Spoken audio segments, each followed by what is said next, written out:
1990 вероятно е годината с най-масова политическа активност в България.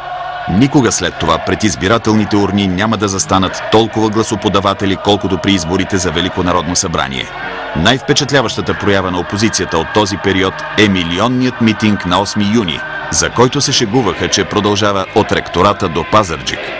В този момент никой от сините симпатизанти не допуска, че след 3 дни тяхната партия ще загуби изборите.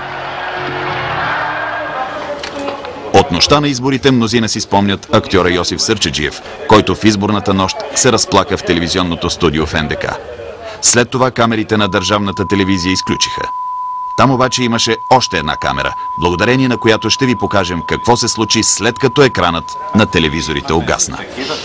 Такива тревожни факти, които биха могли да хвърлят сянка върху... Правете такива манипулации с хората, бе! Това е безобразие, безумие! Стига! Киром, стига! Стига, вече! Омръзна ни! Тодор още живее или няма да живее? Много ли моля да